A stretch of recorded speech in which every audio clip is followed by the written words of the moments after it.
New York City, the epicenter of the pandemic, this is Democracy Now! There are people who, in this degree of isolation, are going to escalate into depression. Some of those people will commit suicide because people commit suicide in desperate times and under desperate circumstances. That means that effectively we'll have people dying of COVID who don't even have it. Is the coronavirus pandemic generating a mental illness crisis? Millions face isolation, poverty, and anxiety. We'll speak with psychology professor and author Andrew Solomon as the United Nations calls on governments to put mental health front and center in its response to the crisis. We have, for example, some surveys that were done nationally in a few countries showing an increase of prevalence of distress of 35% of the population surveyed in China, 60% in Iran, 45% in the U.S.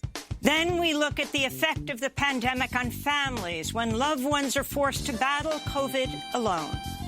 Palliative care teams are a scarce resource, just like ventilators.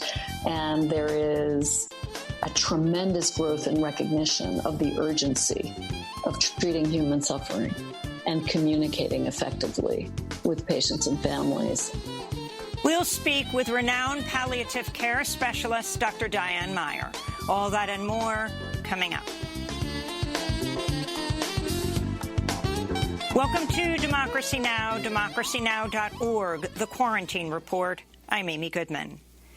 The World Health Organization warned Wednesday the novel coronavirus may never go away as the global death toll from COVID-19 nears 300,000. Dr. Mike Ryan, executive director of the World Health Organization's Health Emergencies Program, said unless an effective vaccine is developed and distributed globally, COVID-19 could join other diseases like AIDS and influenza as a permanent fixture in the human population. This virus may become just another endemic virus in our communities, and this virus may never go away. HIV has not gone away, but we've come to terms with the virus, and we have found the therapies and we've found the prevention methods. Meanwhile, the United Nations warns the coronavirus pandemic's generating a mental illness crisis as millions face isolation, poverty, and anxiety. Domestic violence is rising. Health workers are reporting an increased need for psychological support. After headlines, we'll speak with psychology professor and writer Andrew Solomon, as well as palliative care specialist Dr. Diane Meyer. On Capitol Hill, ousted U.S. vaccine chief Dr. Rick Bright is testifying today before the House Committee on Energy and Commerce. In prepared remarks submitted to Congress, Dr. Bright warns, quote, without clear planning and implementation of the steps that I and other experts have outlined, 2020 will be the darkest winter in modern history. In a whistleblower complaint, Dr. Bright says he was forced out of his job at the Department of Health and Human Services after he resisted the Trump administration's promotion of untested treatments for COVID-19. The Daily Beast reports President Trump is pressuring officials at the Centers for Disease Control and Prevention to change their COVID-19 death toll methodology in order to produce a lower figure. Trump's push directly contradicts the views of Trump's top infectious disease expert, Dr. Anthony Fauci, who told Congress Tuesday the death toll is likely higher than an official tally kept by Johns Hopkins researchers, now at more than 84,000 U.S. deaths. Most of us feel that the number of deaths are likely higher than that number. On Wednesday, President Trump criticized Dr. Fauci over his congressional testimony, questioning Fauci's assertion that school children might not be safe returning to classrooms in the fall. Look, he wants to play all sides of the equation. Well, I was surprised by his answer, actually, because, it's just, to me, it's not an acceptable answer, especially when it comes to schools. Wisconsin's Supreme Court has struck down a remain-at-home order backed by Democratic Governor Tony Evers, throwing efforts to stem the spread of COVID-19 in Wisconsin into chaos. The court's conservative majority ruled 4-3, declaring Governor Evers' safer-at-home policy unlawful, invalid, and unenforceable. Within hours, some Wisconsin bars reopened, filled with patrons for the first time since non-essential businesses were closed on March 25th. Wisconsin's Lieutenant Governor Mandela Barnes tweeted in response, quote, "Disappointed but not surprised. They put lives at risk by forcing an election. Of course they were going to double down. It's like no lives matter. This is bad," Lieutenant Governor Barnes tweeted. Officials in Wisconsin's two most populous areas, Milwaukee and Dane County, say they'll continue to enforce remain-at-home orders locally. The Labor Department releases its latest unemployment numbers this morning, with economists predicting another 2.5 million initial jobless claims were filed over the week ending May 9th. The coronavirus crisis has so far pushed about 28 million U.S. workers to file for unemployment benefits. On Wednesday, Federal Reserve Chair Jerome Powell warned the U.S. economy may face an extended crisis unless Congress provides a massive new round of economic relief. The scope and speed of this downturn are without modern precedent, significantly worse than any recession since World War II.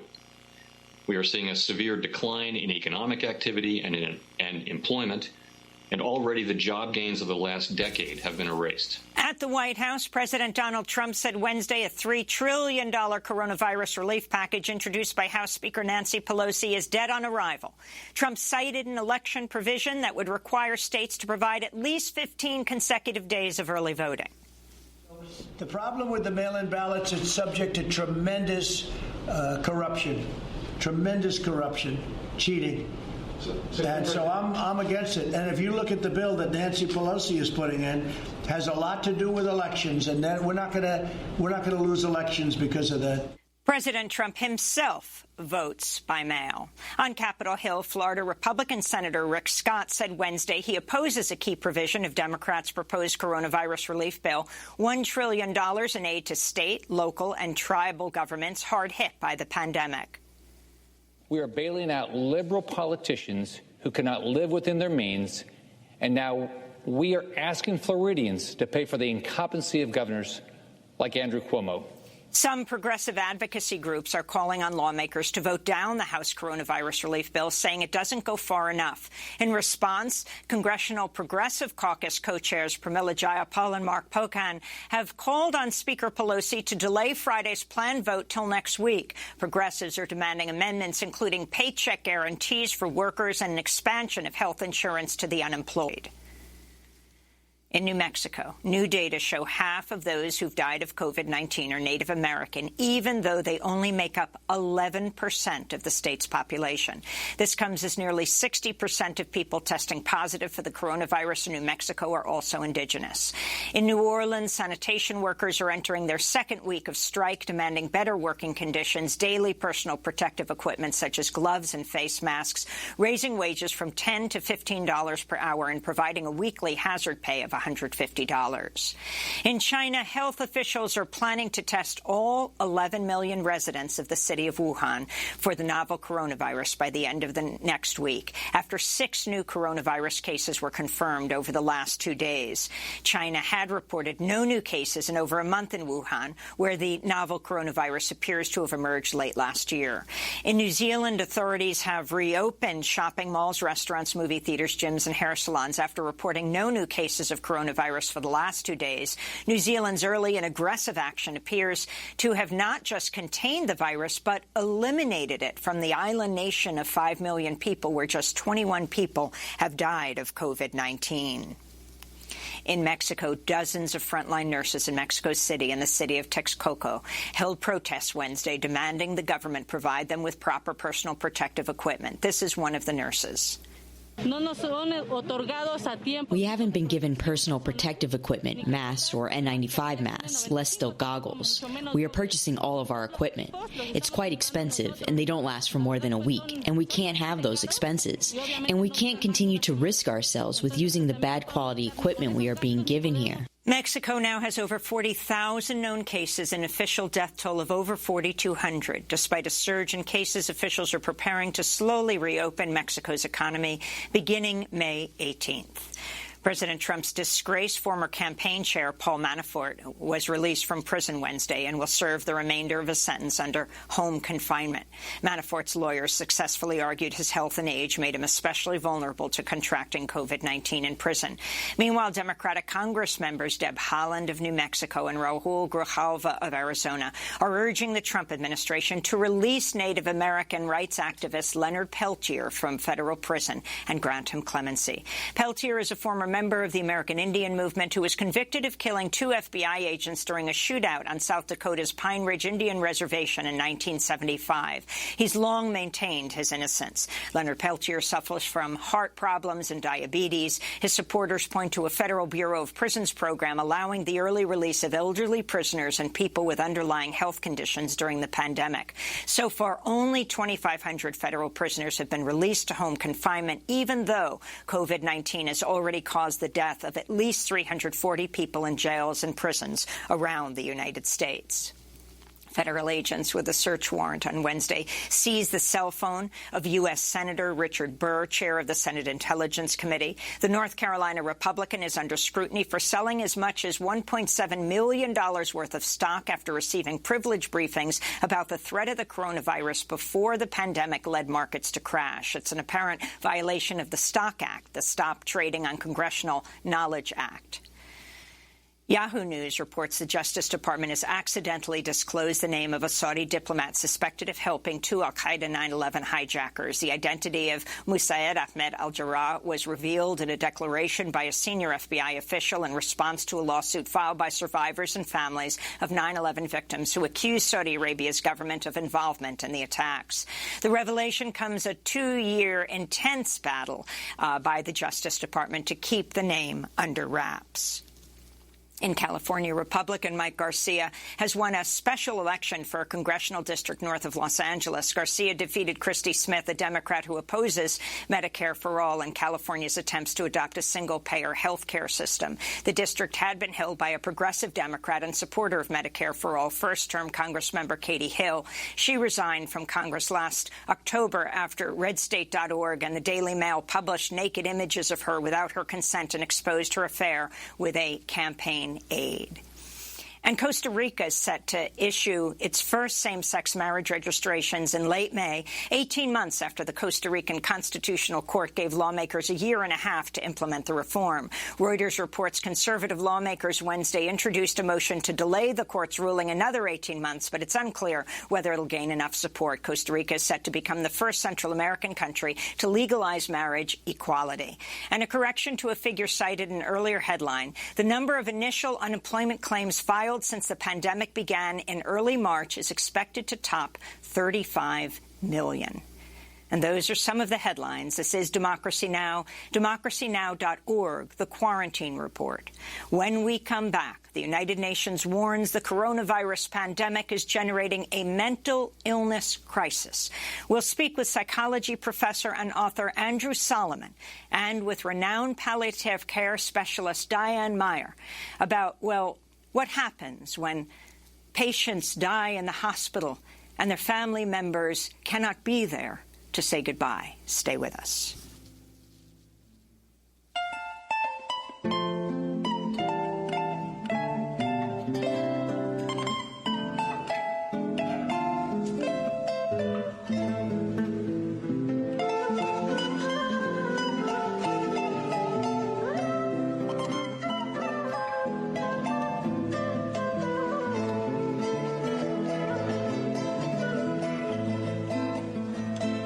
Salí de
Huayqui, Peruvian brothers and sisters singing a song about the 486th anniversary of their village in Peru. 2 are in Miami, 2 in Peru, as they sing alone together. This is Democracy Now!, democracynow.org, the Quarantine Report. I'm Amy Goodman in New York City, the epicenter of the pandemic, along with my co-host Nermeen Sheikh, who is joining us from her home to prevent community spread, also here in New York City. Hi, Nermeen. Good morning, Amy, and welcome to our listeners and viewers around the country and around the world. Well, today the United Nations warned that the coronavirus pandemic is generating a mental illness crisis as millions face isolation, poverty, and anxiety. Domestic violence is rising. Health workers are reporting an increased need for psychological support. The director of the World Health Organization's Mental Health Department, Devorah Kestel, pushed for governments to put the issue front and center in their response to the crisis. We have seen in the past that similar cases of economic crisis have increased the number of people with mental health issues, leading to high rates of suicide, for example, due to the mental health condition or the substance abuse, for example. We have, for example, some surveys that were done nationally in a few countries showing an increase of prevalence of distress of 35% of the population surveyed in China, 60% in Iran, 45% in the U.S. There are some surveys that were done in Canada where 47% of healthcare workers reported need for psychological support. 47%, it's almost half of them. In China, we have different figures for depression, 50%, anxiety, 45%, insomnia, 34%. Pakistan also 42% to 26% of different distress. So the numbers are there, and these are just preliminary, we know. Here in the United States, tens of millions of Americans say the coronavirus is harming their mental health, with more than a quarter of Americans polled by the Kaiser Family Foundation reporting a, quote, major impact. A federal emergency hotline for people in emotional distress registered a more than 1,000% increase in April compared with the same time last year. Calls to suicide hotlines are massively up. Well, for more on the psychological effects of the pandemic and the isolation and economic crisis resulting from the global lockdown, we're joined by Andrew Solomon, professor of clinical medical psychology at Columbia University, an award-winning author of several books on mental illness, including his widely acclaimed memoir, The Noonday Demon, an Atlas of Depression. His best-selling book, Far from the Tree, Parents, Children, and the Search for Identity, was awarded the National Book Critics Circle Award for Nonfiction. He wrote a recent piece in the New York Times headlined, When the Pandemic Leaves Us Alone, Anxious, and Depressed, and a story for The Guardian, For those of us with depression, coronavirus is a double crisis. Andrew Solomon, welcome to Democracy Now! It's great to have you with us. If you could start off by talking about this double crisis that people are experiencing, not only in the United States, but around the world. Well, it's a pleasure to be here, and listening to the headlines as you read them earlier, it would be difficult not to be in crisis of one kind or another. When I talk about a double crisis, I'm talking about these two problems, one of which is that we are all afraid of the virus itself. It feels like the angel of death is waiting outside our front door. It feels like people we know are dying. We're going into, many of us, some form of economic crisis. There's a great deal that's going wrong that's specifically about the virus. And then the other piece of the crisis is that the response to the virus is primarily to shelter at home and to shelter with a very limited group of people or alone. And the isolation is taking a terrible toll. Human beings are social animals, and being reduced, in effect, to either a very small circle of people, which can be stressful, or to total loneliness has additional adverse mental health consequences.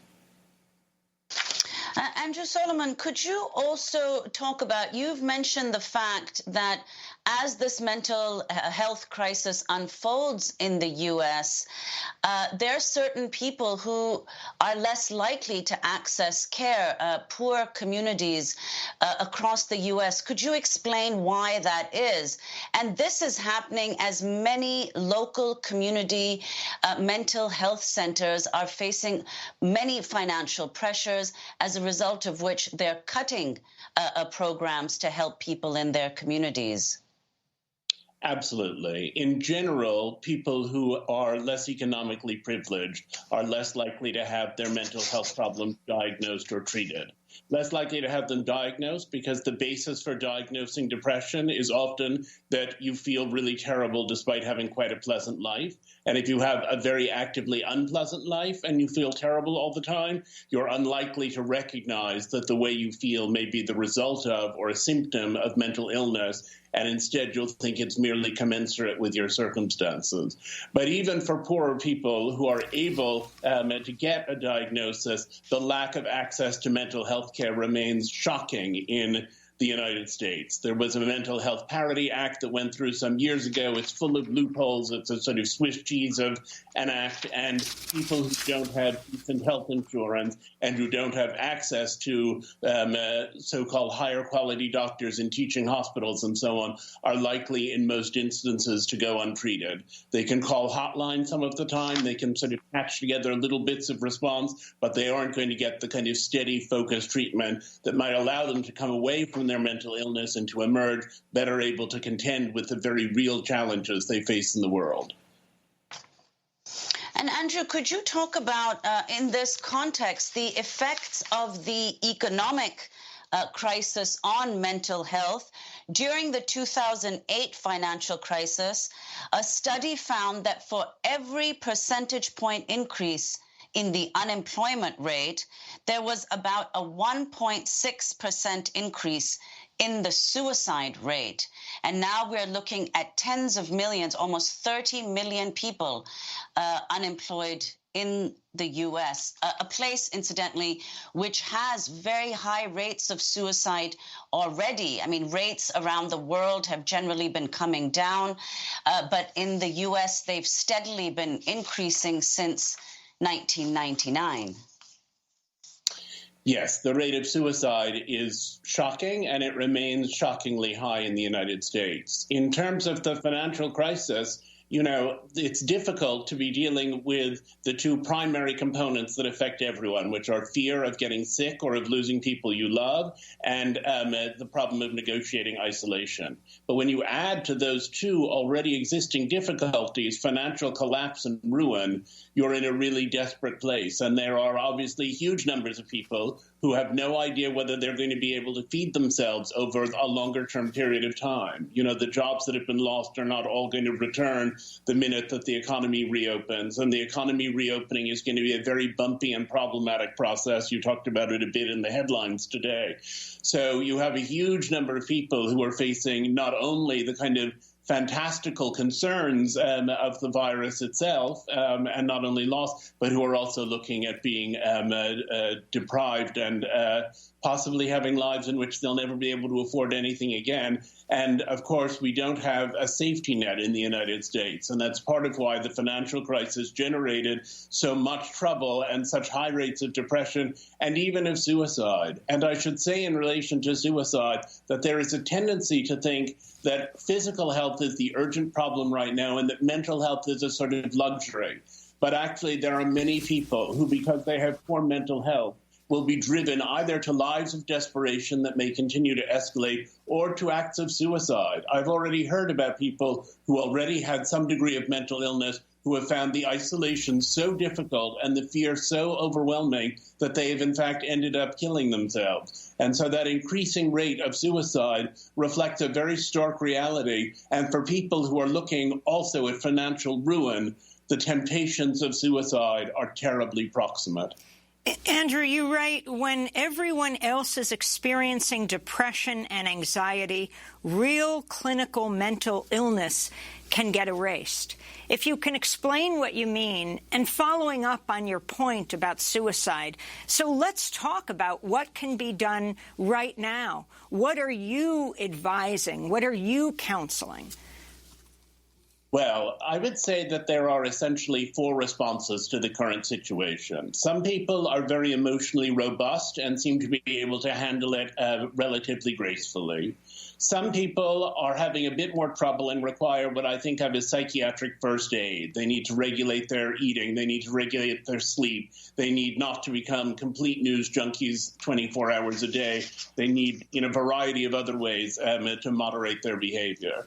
Then there are people who have never experienced mental illness before, who are being pushed up into mental illness at this moment by the experiences they have. And there we have to look at this very tricky thing, which is how do we separate rational anxiety and distress from a clinical condition? And the line can be very blurry, and it varies from person to person.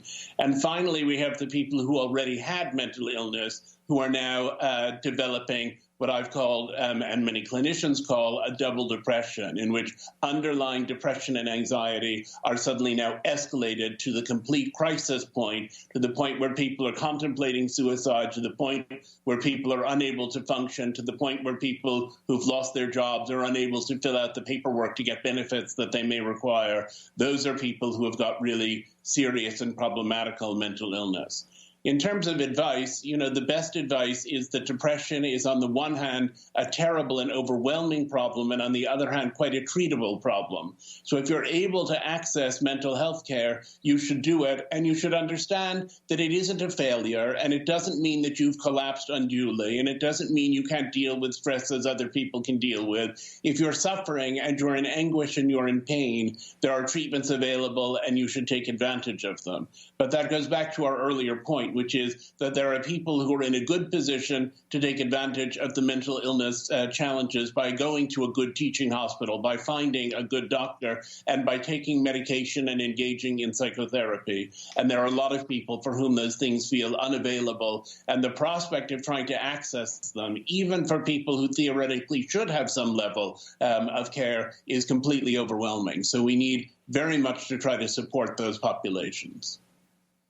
And Andrew Solomon, one of the reasons that people don't access mental health care even when they need it is that there's still an enormous stigma attached to mental illness. I mean, you mentioned earlier that mental health care is viewed as a luxury, and physical health is privileged over mental health, despite the obviously often lethal effects of mental illness. So could you talk about that, the stigma attached to mental illness? And also, in fact, some healthcare clinicians have said that this pandemic, because it's producing such widespread mental suffering, may actually reduce the stigma attached to mental illness. And your response? Well, if we reduce the stigma attached to mental illness, that will be the elusive silver lining in the hideous cloud we find ourselves in right now. And I'm very hopeful that that may happen. I mean, the statistics that you read out at the beginning, that some 40% of Americans are now reporting mental health complaints, I think is indicative. If 40% of Americans are experiencing this, it's difficult for it to remain stigmatized in the way that it did when it was a lower percentage. But the percentage has always been higher than people believe. And I've sometimes called depression the family secret that everybody has. I have found over the years, since I started working on depression, people will say to me, oh, don't you find that people sort of are laughing at you behind your back? Don't you worry about the self-exposure that was involved in writing about your own experience with depression? And my nearly universal experience is that everyone I meet says, I've been so worried about my wife, she's having a really difficult time, or my brother did such and such, or I myself have been in treatment, but I'm not sure I'm getting the right treatment, that this is really all over the place and that it touches everyone. Now it touches more than everyone. And in many countries, there have been real moves to respond to that. Even in China, which we don't think of as progressive on mental health issues, when the virus surfaced in Wuhan, the government moved enormous numbers of mental health professionals to Wuhan to try to help people get through that trial and that trauma. In the United States, we kept focusing on school closures and on all of these other things that are terribly important, but without giving any federal attention whatsoever to the mental health crisis. And so I think that reinforces the stigma. I think if we had a president who was able to stand up and say, this is affecting almost everyone one way or another, directly or indirectly, it's an absolute crisis, it requires attention and response, that the stigma would evaporate relatively rapidly because of the sheer population numbers. As long as the government continues to ignore this problem, even though some state governments are responding to it, I think that the stigma remains and that people have a sense of failure. But I often say to people, in the first place, you should get treatment because if you don't, your condition might escalate and you might end up killing yourself. But in the second place, you should get treatment because right now you're 37 years old and you're never going to be 37 years old again. And if you use up the next year feeling terribly depressed, you're going to have years and years ahead of you of having to negotiate the aftermath of that depressive episode and having a possibly recurrent depression. And you're going to have missed the year when you were 37 and when you really needed your resources to deal with isolation and to deal with losing people you love and to deal with financial crisis. And we can't afford not to be at our strongest and best as we deal with those very real and immediate problems. We're talking to Andrew Solomon, professor of clinical medical psychology at Columbia University, award-winning author of the books Far from the Tree, Parents, Children, and the Search for Identity. In a moment, we're going to talk with him about children dealing with this pandemic, and also his book, The Noonday Demon, an Atlas of Depression. I wanted to ask you about the doctor who took her own life, a top ER doctor in April who treated coronavirus patients in New York, died by suicide. Dr. Lorna Breen was the medical director of the emergency department at New York Presbyterian Allen Hospital, but had been staying with her family in Virginia at the time of her death. She herself had contracted the coronavirus and had to leave her position to recover from the illness. Her family blames her job for her death.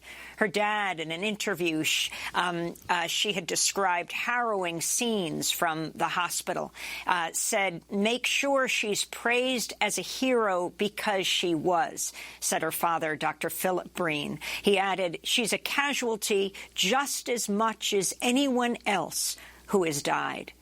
Andrew Solomon, can you comment on her death and the pressure that healthcare professionals are facing right now? You refer to this saying, we're used to dealing with sick people and seeing terrible things, talking about doctors and nurses, but what's devastating with COVID is the sheer volume. It's like drinking from a poisonous fire hydrant. Well, I think that the first thing to say is that she was a hero and that we should all be breathless with admiration for somebody who is willing to work so hard in this area in which, relatively speaking, there are still so few thanks, and who was willing to put herself on the line until she got to the point of that despair. But obviously the despair itself is catastrophic and terrifying. I mean, mental health professionals are under pressure. Physical health professionals are actually seeing people die. People become doctors by and large because they want to help people and make them better. And here come these vast numbers of people for whom we can do virtually nothing. And instead of being able to help them and make them better, there's a sort of vague effort to do some kind of palliative care as you watch them die in front of you and then pack them into big refrigerated trucks. The stress of it is enormous. I would emphasize that there's also a lot of stress for people like grocery store workers. There's a lot of stress for people who are in any of the areas in which there's a lot of exposure. And the stress is partly vulnerability to the illness. And then I would add another layer, which we haven't talked about so far, which is that we don't really understand very well the full functioning of the coronavirus. There are people who have been dying of strokes that appear to be related to coronavirus. I would suggest that it's possible that it also can have an effect, at least in some people, on mental health by having a direct organic effect on the brain. It's very nice that everyone opens their windows and bangs pots and pans in appreciation of healthcare workers in New York and in many other cities scattered around the country. It's important that those people be acknowledged, but acknowledging them doesn't take away from the desperation that you feel having something that's so widespread and so untreatable. Andrew, many people have said that, warned that just like hospitals were completely overwhelmed at the start of this pandemic, the mental health industry will also be overwhelmed by the imminent mental health crisis.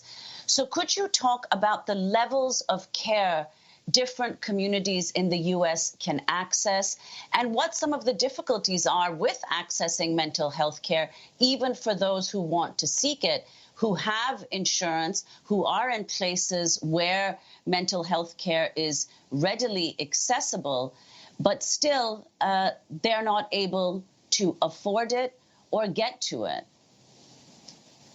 Well, there are so many layers to the problem of mental health care in the United States that existed before we got to this pandemic. And now, of course, they're all looking even worse. We don't have enough people in the field of mental health care. The people who are in the field of mental health care often deal with insurance that essentially requires that they see 5 or 6 patients an hour. You can't understand what somebody's mental health problems are in 10 minutes, much less figure out an appropriate means of treatment. There are a lot of people who come in saying that they have a mental health complaint. They're given medication and sent home with it without any further conversation.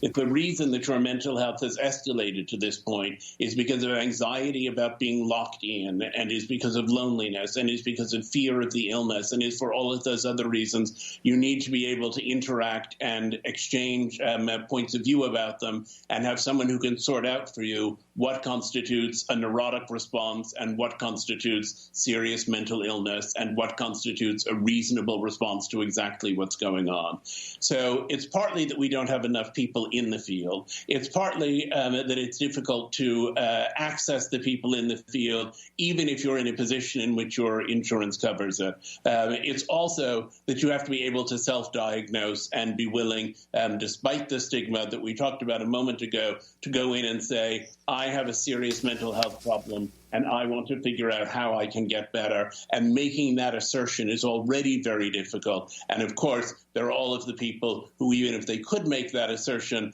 because of insurance problems and unemployment and so on, aren't able to access mental health care at all. Andrew Solomon, you've warned that people with pre-existing pulmonary illnesses drop dead of the thing. People with previously existing mood disorders will die of it too, if mostly in a slower and less obvious way. If you could address this and also your own experience, which you so painfully, honestly, authentically deal with in so much of your writing, your own experiences with depression. Well, people dropping dead of it are all of the people who are dying because they end up committing suicide, like the brave doctor we just spoke about. The people who are dying because when you're depressed, your immune system is depressed as well, and people become more physically vulnerable to the virus. The people who are dying because when you have severe depression, your ability to take care of yourself dwindles, and people end up being careless and going out without a mask and standing too close to other people, and so on and so forth. The people who develop touch deprivation, in which the absence of physical contact with other human beings pushes them over the edge and leads them into damaging behavior. So there are many, many ways in which this mental health problem becomes a serious one that can lead to destroyed lives and even to people dying of the virus who don't even have it. My own experience historically is that in 1994, a few years after my mother died, I developed a very acute and serious depression. I didn't recognize it for what it was at the time. I was determined, because of the stigma, I suppose, that I would deal with this on my own. And I eventually reached the point at which I was almost unable to do anything. And I was lying in bed, unable even to pick up the phone and ask for help. And then I finally realized something had to be done. And so I went and I sought treatment. And then, like so many other people, I sought treatment and I thought, okay, I'm fine now. And I went off the treatment and I plummeted again and I went back on treatment. Depression is a cyclical illness. And once you've acquired it, you're likely to have episodes over and over again. And what I would always say is that the opposite of depression is not happiness, but vitality. And it was vitality that I lost in those moments. It wasn't that I felt sad all the time, though I did feel sad for a variety of reasons. It was that I no longer had the basic energy to go about the business of my life. I didn't feel like I could get up, like I could cope with things, like I could go out, like I could talk to people. I found myself withdrawing more and more and more into the painful solitude of my own disturbed mind. And that tends to be what happens in depression. And in this crisis, I think a lot of people start off having rational, reasonable fear and distress about what's going on. And then it gets to the point where they are paralyzed and they aren't making themselves meals and they either do nothing but sleep or they can't sleep at all. They do nothing but eat or they can't eat at all. They can't bear the idea of exercise. They stop the even limited means of communication we have by phone or by Zoom or by whatever people are using and withdraw socially from their surroundings. Those would be some of the signs through which one could recognize the beginning of a depression. If you feel you're not functioning well because of the way you feel, it may very well be depression. If you just feel upset, it may very well be a rational response to this tragic time. Well, Andrew, before we conclude, I'd like to ask about the impact of this pandemic on children. Initially, it seemed that there was possibly one saving grace, which was that children didn't appear to be vulnerable. But that, of course, has changed with the recent deaths of 3 young children right here in New York. So could you talk, apart from the illness itself, what are the broader effects of the pandemic and the resulting lockdown, isolation, etc., on children of different ages? The effect on children is enormous. My husband and I have a son who's 11, who's here with us in our quarantine that we're living in. And I'm very much struck by the fact that the continuity of my friendships or of my husband's lies to a large extent in verbal communication. And so if we're able to see and talk to our friends on Zoom and elsewhere, we can more or less feel that we're keeping in touch. The fabric of children's friendships is in doing things together. And so children who are deprived of the ability to do things together don't have that much to say to one another when they call one another. And so their friendships themselves lose some of their fabric and substance. And the children are therefore missing not only some of the educational opportunities of school, but also the social situation of school. And I think if we do this for a year, and my son, who was 10 when we started, ends up being nearly 12 by the time that we're finished, what are the modes of development that he will have missed? Now, in addition to that, children are not stupid, and they can understand that this situation is unnatural and bizarre. Some children are able to put a good face on it. Some children aren't. It's an enormous stress on them to recognize this. And the biggest stress on the children often is the condition of their parents. There was an experiment done, a study done some years ago, in which a researcher named Myrna Weissman tried to determine what the best way was to treat childhood depression. And after trying 15 different things in a very large controlled study, the thing that was most effective in helping children was to treat their mothers. And so the mental illness of parents bleeds over into the mental illness of children. Even just the stress and distress of parents bleeds over into the condition of children. And now with this news that the disease may in fact be fatal for children or may make them very, very sick. Contrary to what we previously heard, we have to isolate our children more, and we have to take more precautions, and we're less likely to get back to school and less likely to go back to anything like what our children had come to experience as normal life. And that's a very toxic situation psychologically, as well as an anxiety-producing one physically. Andrew Solomon, we thank you so much for spending this time with us. Author, professor of clinical medical psychology at Columbia University. We're going to link to your pieces in the New York Times, headlined, "When the Pandemic Leaves Us Alone, Anxious and Depressed." In The Guardian, "For those of us with depression, coronavirus is a double crisis." In the United States, the National Suicide Prevention Lifeline is 1-800-273-8255. That's 1-800-273-8255. This is Democracy Now! This breaking news, the unemployment figures are out. Nearly 3 million U.S. workers applied for unemployment last week, with more than 36 million total applications in 2 months. And that's an underestimate of the numbers of those who are unemployed. When we come back, we look at the tremendous emotional toll the coronavirus is taking on families when loved ones are forced to battle COVID alone in hospitals or at home. Stay with us.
By U.S. Girls. This is Democracy Now!, democracynow.org, The Quarantine Report. I'm Amy Goodman with Nermeen Sheikh. We're broadcasting from the epicenter of the pandemic.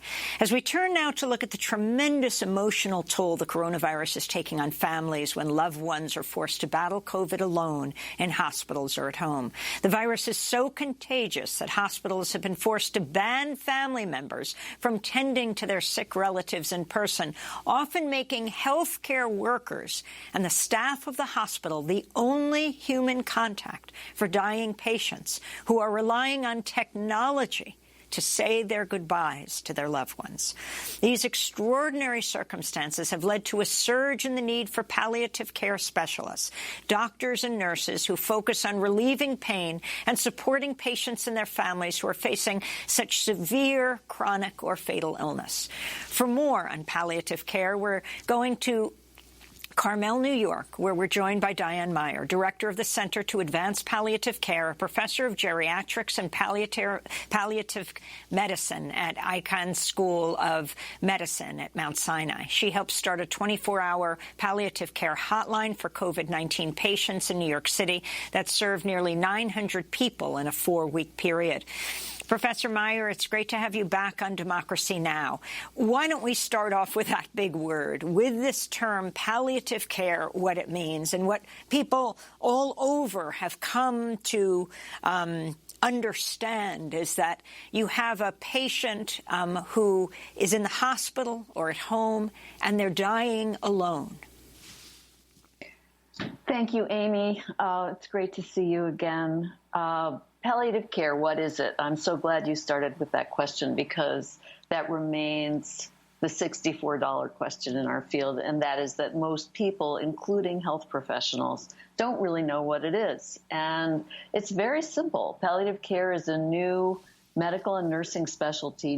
By new, I mean it's about 10 years old, that is focused on the relief of suffering and the best possible quality of life for people living with a serious illness. So you can tell from what I said that it is not solely about the dying. It is about people living with serious illness. So, for example, if you have dementia, like Alzheimer's disease, or emphysema and difficulty breathing, or heart problems, or you're on dialysis, those are all serious illnesses with which people can live and often do live for many years.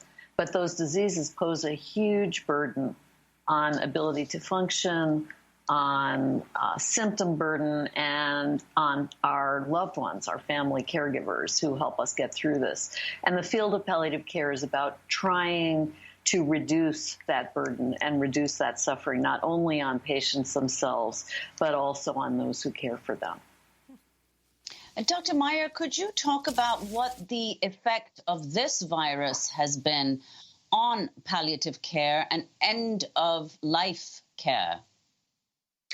So this virus has had an enormous impact on the field of palliative care in two main ways. The first is that it is obvious to everyone, our fellow health professionals as well as members of the general public, that there is a great deal of suffering associated with this virus.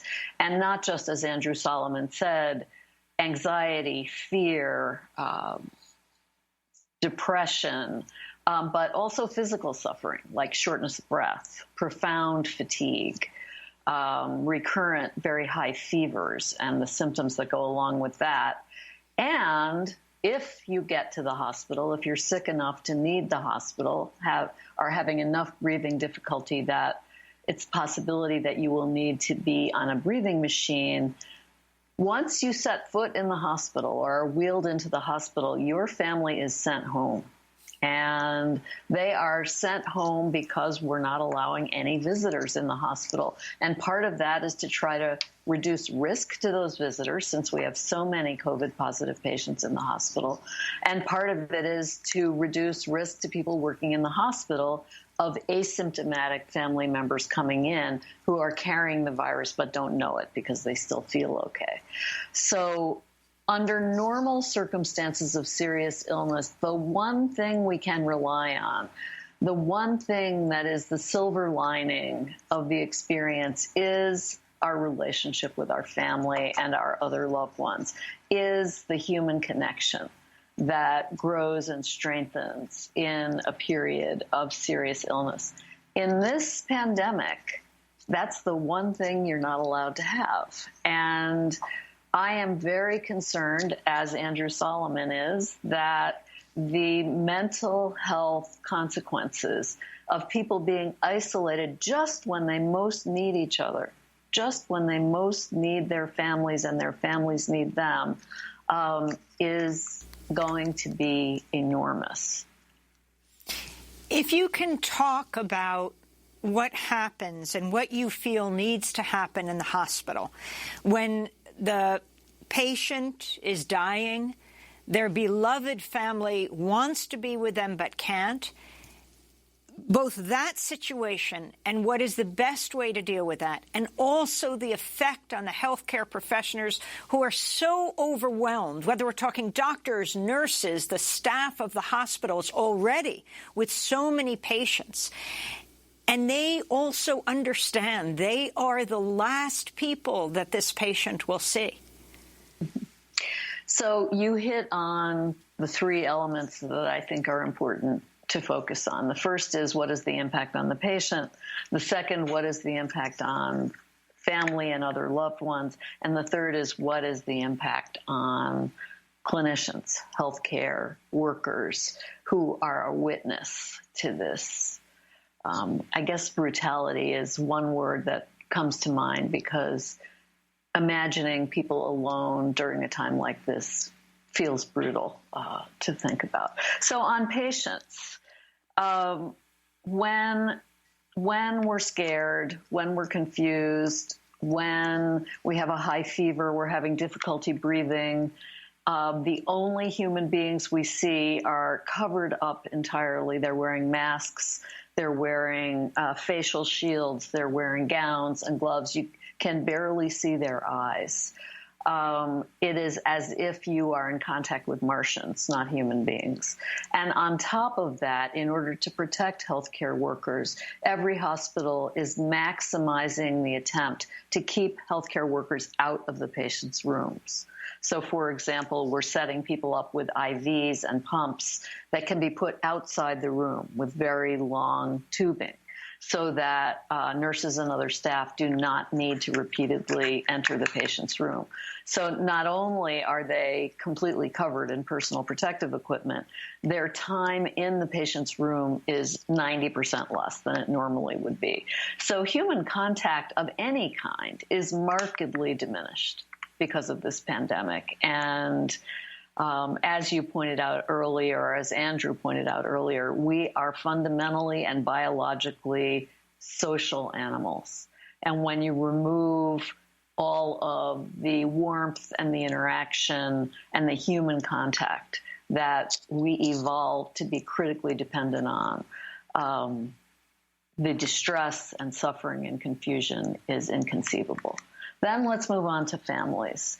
Amy, you will remember this, that when families talk to us about looking back on the serious illness or death of a loved one, they always talk about the same two things. One is that their loved one was comfortable, that they weren't in terrible pain or shortness of breath or very agitated. And the second thing they say is, we were all there. We were all there. And that gives tremendous comfort looking back, that when it really counted, we showed up. We showed up for the people we love most. We were there. We left our jobs. We flew across the country. We were there. And families can't do that anymore. And I think the level of grief and bereavement and the difficulty overcoming that when families can't say, we were there. He was really comfortable and peaceful. We were all there.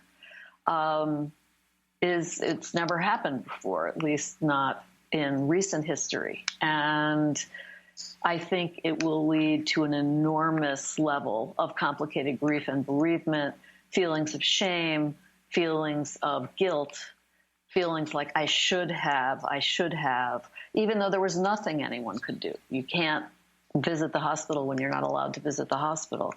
And anything that we in the health professions can do to help overcome that is crucial. And then there's the third group, which is us, doctors, nurses, social workers, environmental services staff, food staff.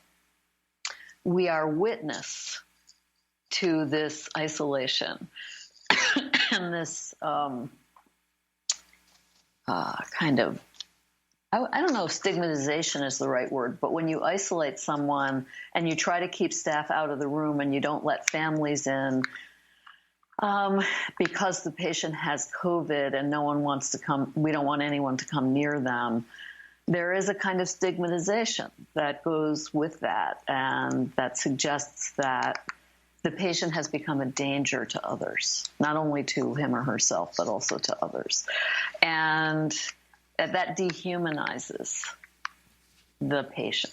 And so I'm very concerned about how the normal instincts of doctors and nurses and social workers and everyone who works in the healthcare system, which is to care and show human support and warmth and to smile and to joke around and to remind the patient that he or she is still part of the human family. All of those have gone away. So that brings me to what can we do? We have 20 seconds. Oh, okay. Well, we'll have to talk about that another time, but there's a lot that we can do. Well, why don't we say there will be a post show right now, and we will post it online at democracynow.org. People can go right to it. We want to thank Dr. Diane Meyer, Director of the Center for Advanced Palliative Care and Professor of Geriatrics and Palliative Medicine at the Icahn School of Medicine at Mount Sinai. And a very happy landmark birthday to our colleague, Erin Dooley. That does it for our show. Democracy Now! Is working with as few people on site as possible. The majority of our amazing team is working from home. Democracy Now! Is produced with Renee Feltz, Mike Burke, Dina Guzder, Libby Rainey, Nermeen Sheikh, Harla Wills, Tammy Warrenoff, Tarina Nadura, Sam Alkoff, Tamria Studio, John Hamilton, Robbie Karen. Special thanks to Julie Crosby. I'm Amy Goodman with Nermeen Sheikh. Thanks for joining us.